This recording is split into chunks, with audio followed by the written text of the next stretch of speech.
All right, welcome back to Blue by 90. I'm Justin, joined by Tanner today, and it is Michigan State week. We're gonna try and be more positive on this pod. The I know vibes are high. the last pod was quite negative for good reason. I'm not apologizing for that because it was in real life I don't have anything to smile about meme. But hey, we're changing our tune.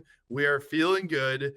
We've got DJ Ray coming on the pod here in a little bit, so we'll get to that interview after we preview Michigan State right now. But Tanner, where are your vibes at right now? I'm gonna be honest. This is a little bit of post-production magic. We've already talked to DJ Ray, and I'm gonna keep it. I'm gonna keep it a stack. He made me feel better. Breaking the fourth wall. I know. He made me feel better, and we didn't even really talk about anything too crazy. And we just talked about him being on the field, maybe for some better times in the big house. But I don't know. He gave me some good vibes, and I told myself I don't think I'm gonna continue to predict Michigan winning by scoring 20 plus points, but I'm gonna do it again. I don't care. I'm back on board, and I think with Michigan, you said it with DJ Ray, run the damn ball, run the gosh darn football. Right? Not that hard. You don't have to overcomplicate things here. And and I think I saw this from our boy UM fan Josh on Twitter.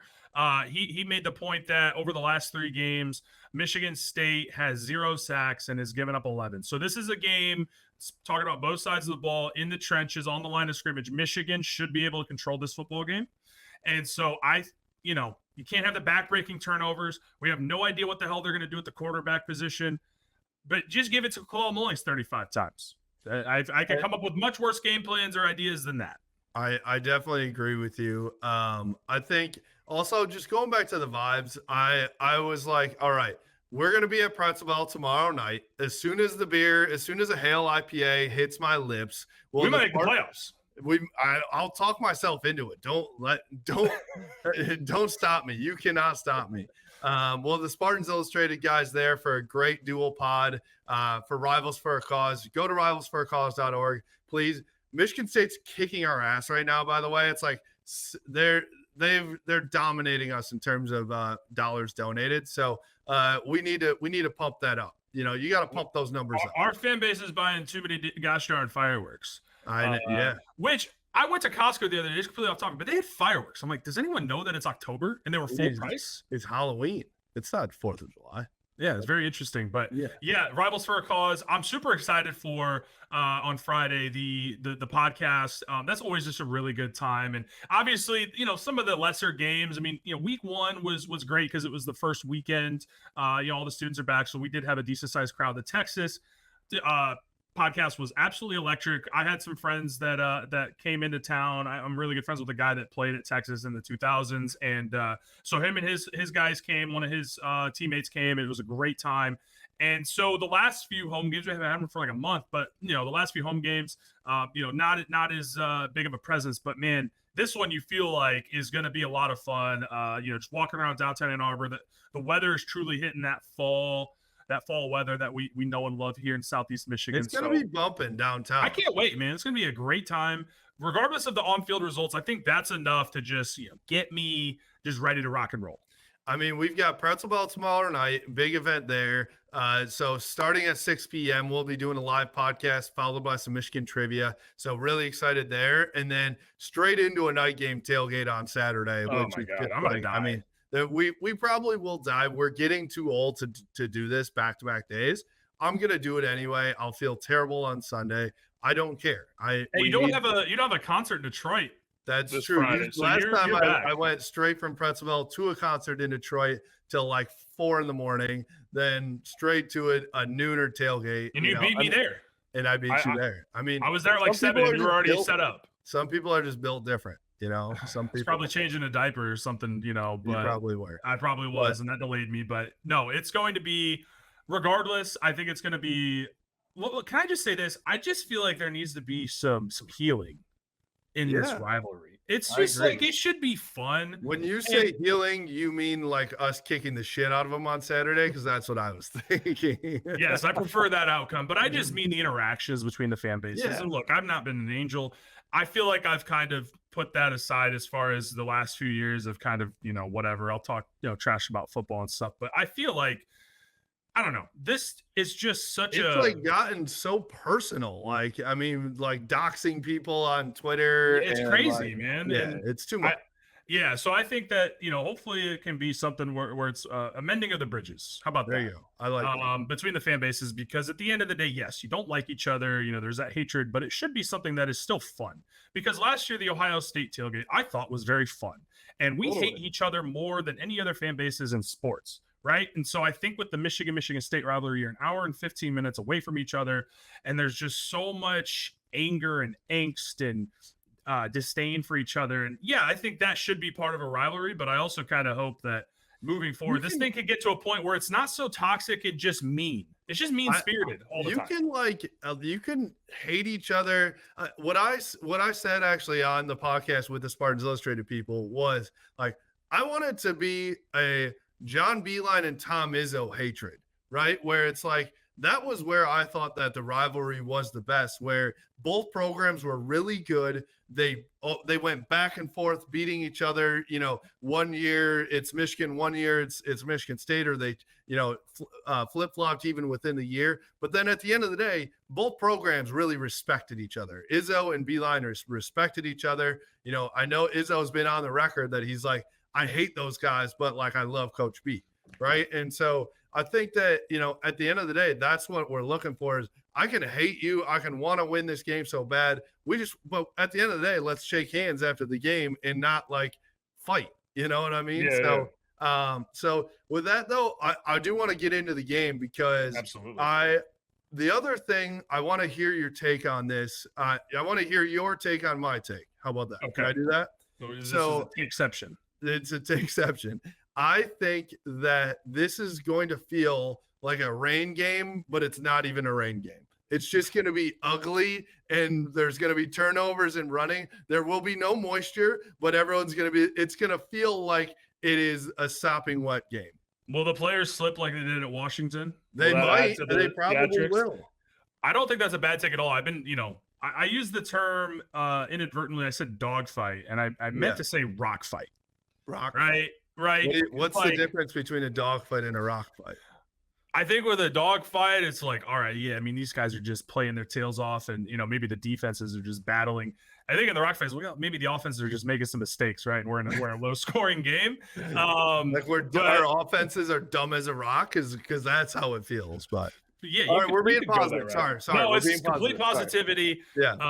Stoppable object, movable force type game. Back to positive. I like that a lot. I had to think about that one. It's like good. when I say cross T's, dot I's, I have to think about it for a second to make sure I'm not screwing it up. So that's pretty good. I agree with you. I think it's probably going to be a lower scoring affair. I think both offenses. I mean, I really like Aiden Child's game. Like, he throws a really pretty ball. He makes some mistakes, but he also had the opportunity to grow. And we kind of talked about that with Davis Warren, was kind of pulled immediately once those mistakes continued to happen, right? But with Aiden Childs, he's made some mistakes. He's also, I thought, been really good. And I can see why they're so excited about him coming over from Oregon State with Jonathan Smith. So, yeah, I think it's going to be a game where guys are going to make some plays, probably not make plays more often, not offensively. But I think for Michigan, again, it just really comes down to the trenches. Offensive line has been very brutal for the most part. But I thought they held up well in pass pro against Illinois. I thought Tuttle just held onto the ball a lot. So who knows what that looks like against Michigan State and how detrimental that will be. If they just follow my game plan, they'll run the ball 55 times and throw it 8 times. I'm honestly fine with that. I legitimately feel like even if you're pounding and you get stuffed a few times, you're going to break through at some point. Like, that's how much faith I have in Kalel Mullings. Is like, he's going to shed a couple tackles at some point. And so I know this offensive line hasn't been amazing, but I think that, they have a chance to dig down deep. And honestly, this team has a chance to prove to me and prove to this fan base, like, hey, we do have some grit to us. We do have some blue collar. We can dig down and fight, even when our backs are against the wall. And so, they've got, we've talked about it every week, but they still keep getting opportunities to prove that, right? And so I'm looking to see them, how much do you want to win this football game? Because I know that MSU wants to win it, right? I know that they do. And I'm looking and wondering, honestly, sadly, does Michigan want to win this football game? And if so, how badly? Yeah, no, I'm with you. I think, the times that Michigan State, and not to diminish anything that Michigan State did under Mark D'Antonio, because they were a really, really good program, probably a top 10 program in the country under D'Antonio. But I think the difference in that game a lot of the times was how he approached this football game. Yeah. Right. This is the biggest game for them every single year. And again, no shade, but for Michigan, it's not. And so, but you still have to find a way as a football team and as a football player to get amped up for this game. And it shouldn't be, look, coming off 2 losses here, but I have to imagine that it's still going to be pretty loud and raucous in that stadium, because this is one, if you're going to just struggle all year and maybe win a game here or there, this is the one that you should say, hey, we need to win this game, right? From all the way at the top of the athletic department, all the way down to the bottom, and the fan base collectively, this is one that you want to win, right? So, I think it's going to be a scenario where, I don't know how, I don't, just what do you think, man? Because I feel like I'm maybe being optimistic about how people are going to come on Saturday to the game to try to get behind these guys, but I don't know, man. I agree. I mean, it helps that it's a night game so people can come out. I think people care still. Yeah, I'm gonna have plenty of drinks on Saturday, so I'm gonna do my part. I'll tell you that. I think, I also do think that Michigan State fans will probably show up. If I'm being honest, like, they're more positive about their program right now than Michigan fans are. So I do hope that Michigan fans show up. I think at the end of the day, people are going to show up to the rivalry, right? I understand this is nothing compared to, we're already at the same amount of losses in this season as the last 3 years combined, right? So it's a tough pill to swallow right now for Michigan fans, but I hope that we can get up. If not, I just think that's a little sad, if I'm being honest. Like, I think that's sad, and that's not the fan base that I hope that we are, and so it's something that I'm really hoping to see. Like, can Michigan fans get up for this game? And then also, like I said, can the Michigan players get up? Right. I think I want to, let's talk about some keys to the game as well.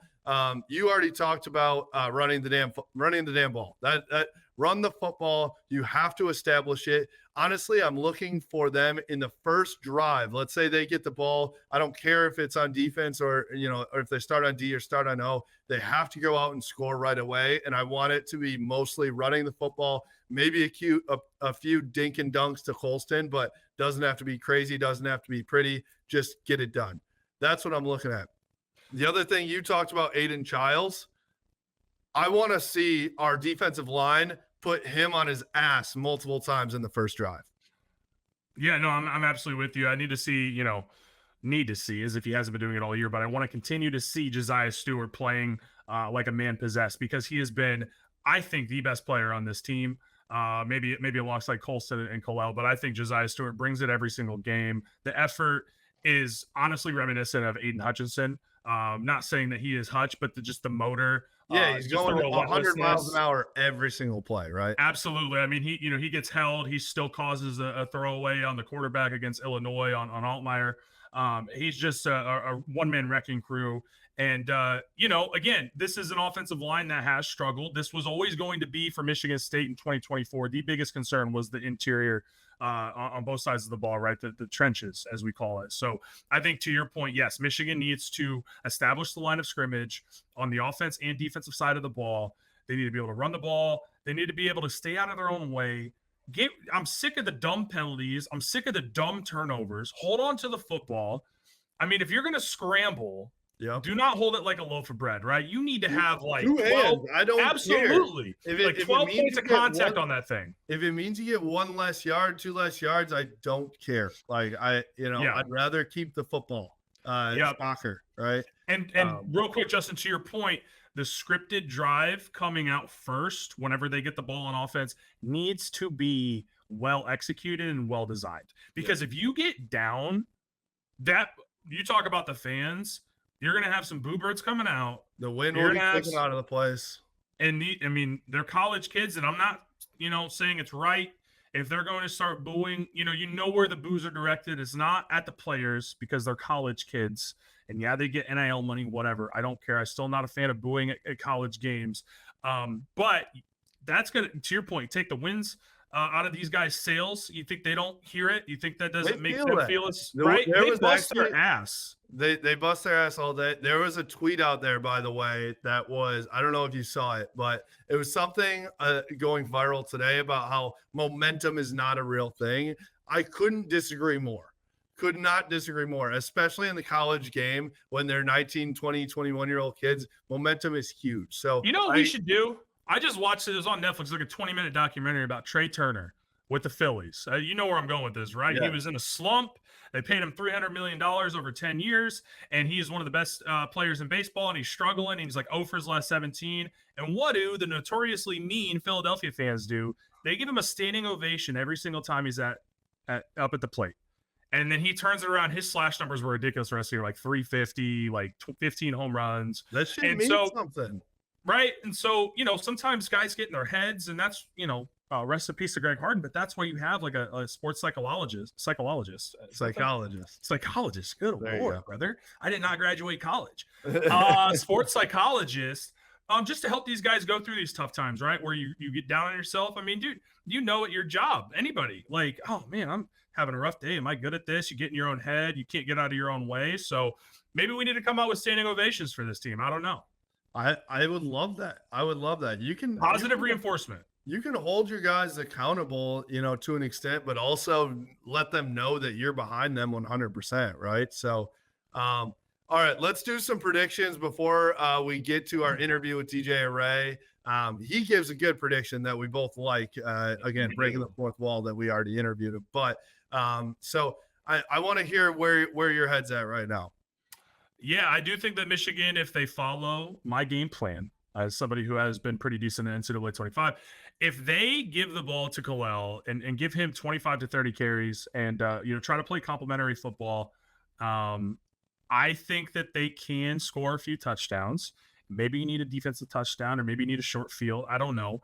But I've got Michigan 24, Michigan State 20. I can't not pick the guys in this one. I agree. I'm going to go, this is going to be an obscure score, but I'll tell you why. I'm going to go 17-16 because I don't know if you saw the Michigan State game last week, but they hit like 6 field goals, right? Okay. So I think they're going to kick 3 field goals. We'll do a little bend but don't break defense. They're going to kick three field goals and a touchdown. And then we score 2 tuds in a field goal and we win it 17-16. That's going to be my prediction here. So, okay. Listen, we've got good vibes, right? I'm back on board. Good vibes here. So I'm back on board. I'm looking at around my room. The 2023 schedule is up on my wall because, why not? I've got stuff behind me. Look at this guy, Blake Corum, behind me. What a lovely human being. I've got the photo of the aftermath of the fans on the field at the Michigan-Ohio State game last year. I feel something. This game, I agree. And our friend, shout out to our friend Caleb. He's been kind of on our ass a little bit this week. And starting with at the end of the Illinois game, he flipped the switch immediately, and I had not. I'm still sulking. And he's like, this still means something. And he is 100% correct. It may be sometimes difficult to get up in this scenario when you're sitting at 4-3 and you're playing another team that's 4-3. And they seem like they're very excited about that 4-3. And Michigan fans, we're not so excited about it. But sometimes in life, you got to do things that are difficult. And even if you got to put a fake smile on your face, man, you just got to fake it till you make it. So that's where I'm at. I'm going to just be, vibes are high until kickoff. And then I'll probably be biting my fingernails, hoping to God that they win that game. Same. I'll be in the same boat. But what I do know is for the next 48 hours, vibes will be extremely high. We'll be at Pretzel Bell again for rivalsforacause.org. Please go there and contribute if you have the means. We've got to kick MSU's ass in that, so please help us out. And shout out to North Peak Brewing. We'll have a lot of Hail IPAs tomorrow. Actually, Truly and Sun Cruiser will be there tomorrow as well at Pretzel Bell. So that's a new addition to Pretzel Bell. They'll also be at the tailgate on Saturday. So thank you to Truly, Sun Cruiser. Thank you to Hail IPA. We've got a Blue by 90. We've got the Blue by 90 beer as well. And so we're going to have some fun at the tailgate on Saturday too. So come check us out. We'll be in the Chrysler parking lot. And thank you to Truly and Sun Cruiser. Thank you to North Peak and the Hale IPA. Go to rivalsforacause.org. Let's kick it to our interview with DJ Array. And we've got a special guest joining us, DJ Array, the official Michigan DJ. How you doing, DJ Array? I'm lovely, man. How are you? I'm great. It's good to have you on. You are truly a friend of the pod, friend of the program, friend of Blue by 90. So we appreciate you. A regular at the Blue by 90 tailgate. You'll be spinning this weekend with DJ Mainframe. So we had to get you on the pod to talk a little bit about it. You excited for this weekend? I'm excited, man. It's the whole season's been exciting, but every game day I look forward to Saturdays, especially in Ann Arbor, man, because like you said, the tailgates, everybody's just in town, ready to have a good time. Just everybody want to turn up, so it's like we look forward to Saturdays in Ann Arbor for sure. Yeah, I mean, obviously this season hasn't gone the way that we've wanted to so far, but you go through a natty last year, and the vibes are at an all-time high, during the last year. Like, tell me from your perspective, like, let's say even going back to the Ohio State game last year, obviously we see it in Ann Arbor too, but you kind of see it from a different lens. Like, what does it feel like being, one of the DJs, whether you're at the entrance, whether you're on the field, any of that? What are the vibes coming that you see from your lens as the DJ? Man, I think that it's really surreal, man, because it's like everybody is just on a high, everybody is just so pumped up from no matter if it's a night game or a noon game. Like, early in the morning, people are ready to go. And that energy really is what brings, as a DJ, my energy up, because once you see how invested people are into the game, into the atmosphere, and into just everything that's going on, and then they have fire music going with it, it's just like, it's an unstoppable, unbelievable feeling that people just can't replicate, whether it's Ohio State or the Natty, or even this weekend, Michigan State. Is going to be crazy regardless. You know what I mean? So from a DJ standpoint, it's like the people feed us, even though I'm feeding the people. It's an even exchange. You know what I'm saying? For sure. Yeah. Go ahead, Tanner. Do you have any autonomy, or is that kind of, is there certain points where you've got to play certain music, or does the university and the program kind of give you some control? Like, what does that process look like? Obviously, got to be clean music, but what does that kind of look like in that relationship with the football program? Yeah, so everything does have to be clean, like you said. No profanity, because ultimately it is a family environment, right? Right. So we got to have clean music, but for the most part, it is a free range type of thing, except for things that are scripted or things that need to happen, like such as, the Mr. Brightside or the Seven Nation Army, or, things of that nature that are university staples. But, during pregame warmups, when the players are on the field, sometimes the players will give me certain songs that they want to hear. But, being a DJ and trying to keep up with the things that are trending, I try to, incorporate the new things that I know that they like. So there's really no specific format that I have to follow, but except for those like scripted things, like I said, like the Seven Nation Army and things like that. So even during timeouts, I get to play whatever I want, whether it's a old school 80s song or a new song that just came out on TikTok or whatever it may be. You playing Hot to Go at this point, or what? I played it a couple times. I haven't had the chance to play it in the stadium yet, but it's Am I washed? What is that? Am I out of the loop? Oh, man. You don't know the HOTTOGO? Come on. Maybe I've heard it. Man. Chaperone. Oh, I know who that is through TikTok, but I feel like music is passing me by. I used to be on Dat Pit back in the day, like I was listening to Mac Miller like 2009, and a lot of these guys before they blew up. And now I'm like, I have no idea what's going on. You are a big Sabrina Carpenter Espresso. I do like Sabrina. The new album's pretty nice. Big fan of Sabrina's. I'm sure my wife is going to love to hear that on the pod. And she makes great music. You know what I mean? Music. Just a big fan of hers. Yep. Phenomenal. Yeah. No, I mean, it is funny because Jacqueline and I talk about it all the time, that it's, you go back and forth, right? You need to play some of the newer stuff, but also you have to realize that a lot of the people in the crowd are, 40, 50, 60, 70 Right. years old, right? So what are the things that, you got to play to 110,000 people? It's different than, when you're at Skeeps on a Thursday night and you're the DJ there, that some of the things that are new, those are going to be what gets the kids going. But then when you're playing to 110,000 of all demographics, of all ages, it's a lot different, right? It's very different. And like you said, the majority of the Michigan crowd in that 110,000, like you said, is an older crowd, whether it be, Right. 30, 40 and up or 50 and up, and that's the major fan base that we have. But at the same time, you do have the students that are there in the student section. You do have the players that want to actually get into the game, that are on the sideline, that want to vibe out during the game.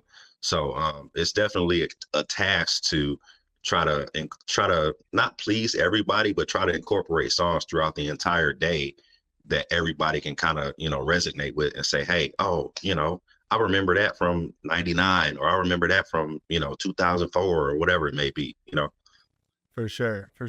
What's something that somebody that doesn't really know what goes on behind the scenes of a game day, what's something that they might find interesting that you go through that nobody else understands, or whether it's just from the DJ booth on the field, from the DJ booth up top. I do think a lot of people don't know that there's two DJs going on, right? One in the booth and one down low, right? Right, that is correct. So my guy PJ, so normally we interchange. So it'll be, so from that, behind the scenes portion that you mentioned, there's obviously a script that, goes into the game from start to finish, and that's the whole game day script, whether it be during timeouts or who's going to come on the field and speak during win or whatever it may be. So with the script, it's like we all have these designated points of time that we're going to do our specific thing. So whether it be the booth DJ upstairs, PJ, he'll do his thing, during a kickoff, like it'll be just kickoff hype music. And then once it's a big timeout, that's like 3 minutes long, the director say, hey, Ryan, you go ahead, you take the whole timeout, you do the whole 3 minutes, try to get people involved, get the energy higher with the songs that are playing and things like that. So, and that all goes on the headset. I mean, I know people probably don't see that we have headsets on during the time, but, all that's being communicated in our ear while having a headphone in the other ear with our music. So that's probably one thing that people don't see either, unless, they know that's what it is. So it's a lot of things that go on behind the scenes, and it's just a really big atmosphere and a really big show that gets put on, and with the little intricate things that people don't see, Have you ever, picked a song selection depending upon the opponent? Maybe a little trolling to the opponent. I've always wondered. I mean, I can't think of anything off the top of my head. I think you probably need to do a little research, right? It's almost like when guys are researching some trash talk. You get the things you hand out to the student section of like, hey, here's X, Y, and Z and these guys. But I'm sure you could probably come up with some things. So have you done that before? So actually, when USC was here, I know you're familiar with Kendrick, right? So obviously Kendrick's from LA, Of course. USC is in LA, right? So during, I think it was like the last minute or last 2 minutes of the game, it was a break that happened. I don't remember if it was a 30-second timeout or a commercial timeout, but I mentioned to the director, I'm like, hey, I got a song. I want to play Not Like Us, because obviously we won that game, right? Yep. It was a close game. It was a battle, but that was just one of those scenarios where it's just like, oh, what can I play to kind of troll the opposing team that came here and they lost? So, like I said, USC from LA, Kendrick from LA, they not like us. And it's like, y'all not like us because we won. So, you know what I mean? I almost thought, I wasn't at that game, unfortunately, at a wedding. But I feel like with that ban one, fall weddings, by the way, ban fall weddings. Hey man, it is what it is. I know you've had some too, Justin. It's unfortunate, but it's part of life. I don't know how much country gets played, but there's a song from Luke Combs called "Ain't No Love in Oklahoma." I feel like that might be a good one with Lincoln Riley leaving OU, maybe trolling a little bit. I don't know. That'll be a good one. Yeah, you got to do some deep dives into this. Maybe we can get you some intel and see if we can help in any way. Listen, we're all prone to learning, man. We all need to learn. So whatever you can throw my way, I'll take it for sure. I love it.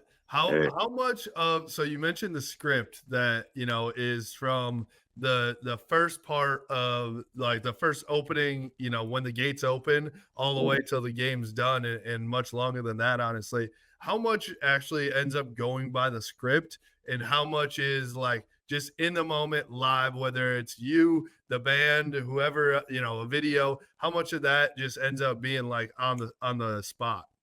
Yeah, it's sometimes it's on the fly because football is a game of situations, right? Football is a situational game.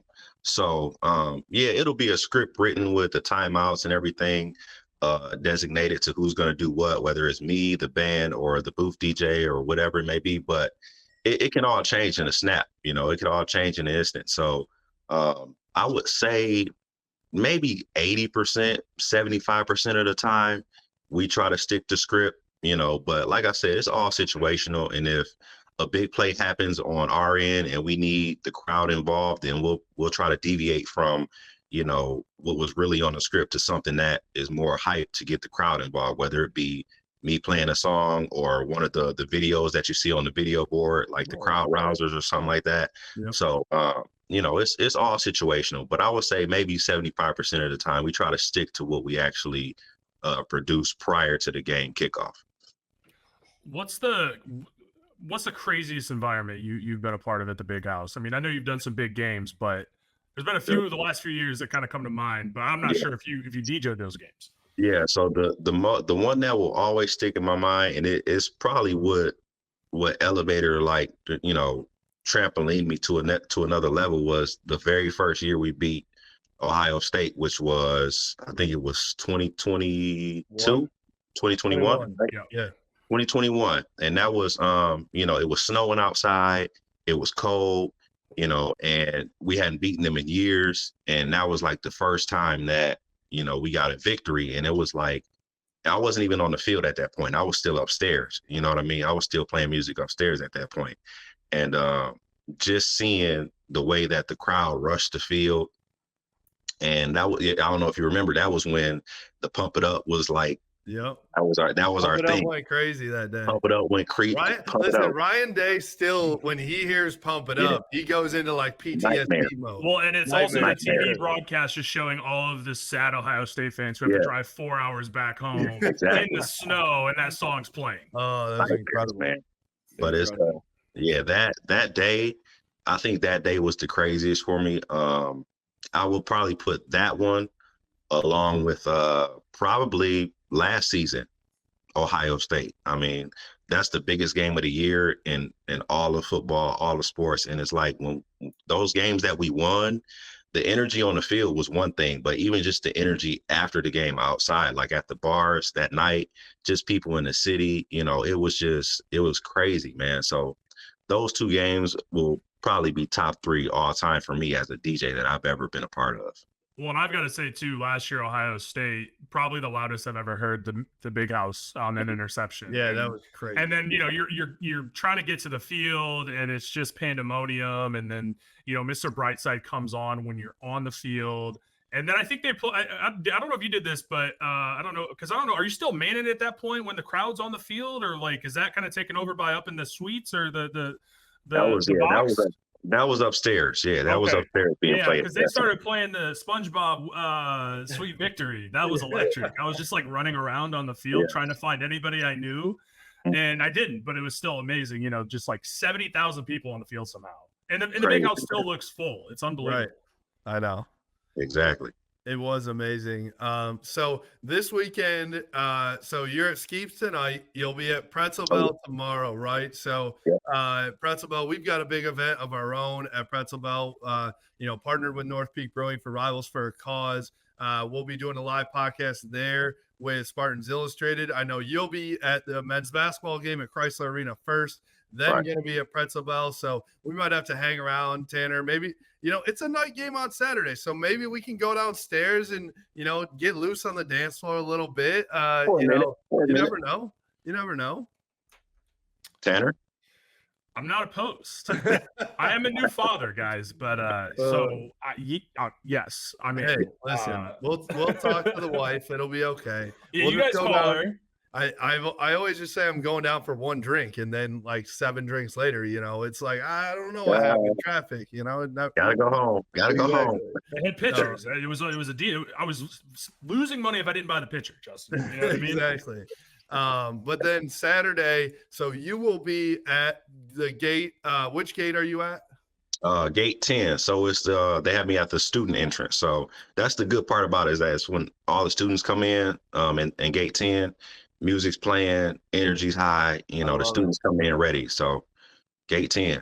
Gate 10. So you're there pregame. And then obviously we've got a night game. So I wanted to ask you this, like when you have been on the field and you get in there and all of a sudden it's dark, the lights come on, now they've got the flashing lights with the maize and blue when they shut the lights down. What's that like? We see it from the stands, which is amazing in itself, but from you seeing it from the field, what's that like when you're like, all right, I've got the keys to firing up 110,000 people at night. They've all been drinking all day. They're ready to party. You've got to feel like you've got all the power in the world, right? It's like I said, man, it's so surreal, man. And it's like, when you think about it, it's a lot of pressure because you don't want to mess up, right? You don't want to do anything that's like boo type thing. But yeah, right. When the lights go down, and it's like, it's really a weight that gets put on you. But at the same time, it's like once you hit that one song or you hit that one thing and everybody starts singing along, and like it's total crowd control, right. And like just not being in control, but just having the key, like you said, the keys to the car, man, it's crazy. Like I can't even explain it. You know what I mean? And like being 110,000, sometimes 115 or right. whatever big game it is, nobody can match that, and I will always pride myself on saying that, I do that, and I've been a part of that for a couple years, several years at this point. And it's like, nobody can ever take that from you. You know what I mean? So great feeling every time. And like I said, we look forward to it every week, man. Every week. Absolutely. Look, I got to just say this real quick. It's a lot of pressure when you're on dog scored. I mean, dog scored for 5 people at the tailgate. Like if he has to, I get yelled at, bro. I get yelled at, and then I walk away from the speaker with my phone because I've got to go, take a leak or whatever. It's a lot of pressure. Obviously, you're not dealing with those circumstances up, on the field there, but. Sometimes you play a song and they're like, oh, I'm not really feeling this. It's like, well, that's but it kind of is like that though, because they put us on the screen now. They put our name, they put my name up there, they put my face up there. You gotta own it. Like, so it's like if I mess up and they see, oh, that was DJ Ray, type thing, but that's never happened. Because I try to practice and do my best. So I get into like tunnel vision. I'm like, all right, I'm gonna play this genre, and then I just because like when we're at the tailgate, like I feel like there's a couple songs that are like great for like you could lift weights to it, you could drink to it, you get hyped to it, and for me that is "Kickstart My Heart" by Motley Crue, and I don't feel like the tailgate vibes with it, and also "Welcome to the Jungle," just 2 great stadium songs, and I just feel like I get just torn to shreds.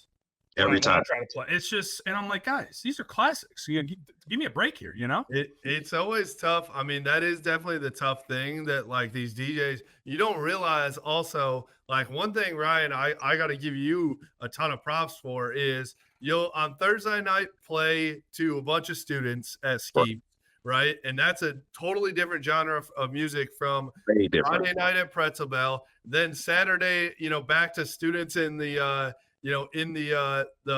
at the entrance, but you'll also be at our tailgate DJing before that, right? And like, so you got to know our vibe. Sometimes you're on the field for 110,000. So it's like, to your point, Tanner, like you may love that, but the crowd may not, right? So you got to know, you got always got to know your crowd, right?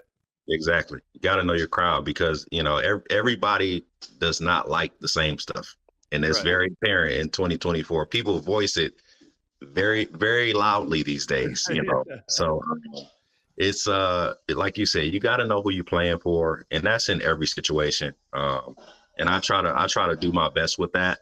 You know what I mean? So like you said, all these events this weekend, it's going to be a busy weekend, but everything's going to be different, and you got to cater to everybody. So Well, I just real quick, I've done this like twice now, but I just want to say I think you probably don't have anybody who's drunk coming up to you while you're on the field holding their phone on Spotify for a song they want to play, because I've done that to you before. I've done that to you a couple times because it's a lot easier than speaking, right? Like I'm just like, it's just Sabrina Carpenter Espresso and it's just on my phone and I'm just like do DJ Ray, one of those moves. So hopefully nobody does that in the student section too yet.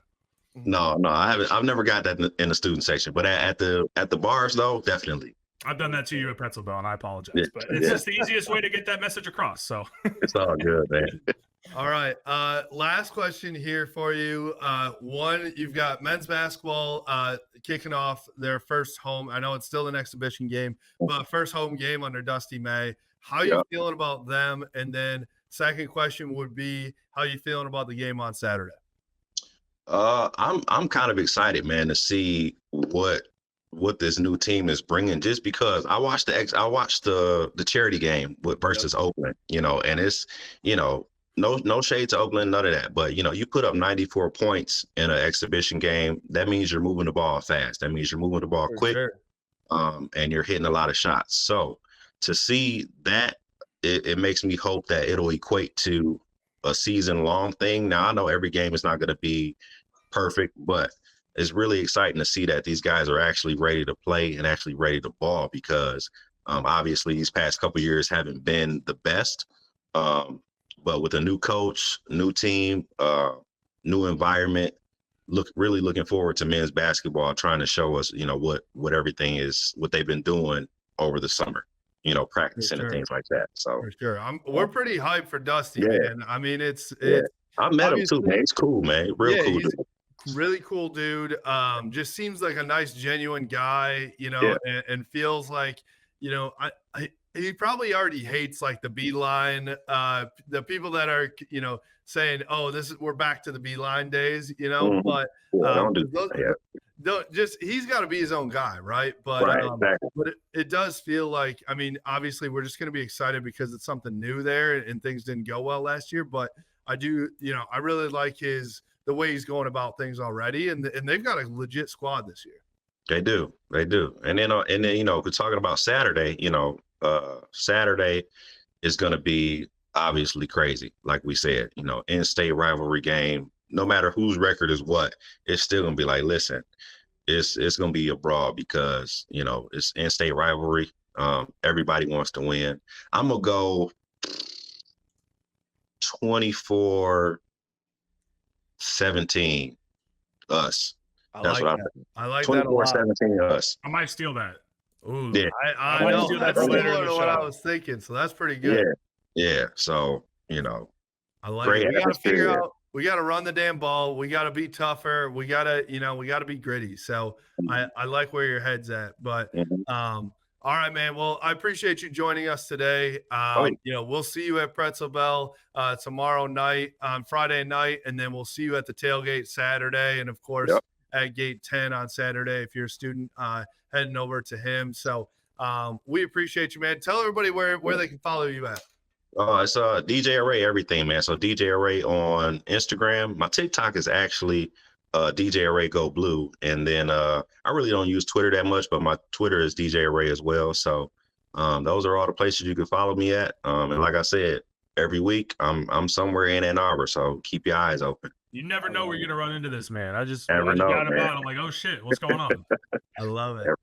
He's everywhere. He is everywhere. He is Mr. Ann Arbor. But yes, all right, DJ Ray, we appreciate you joining, man. Thank you, man.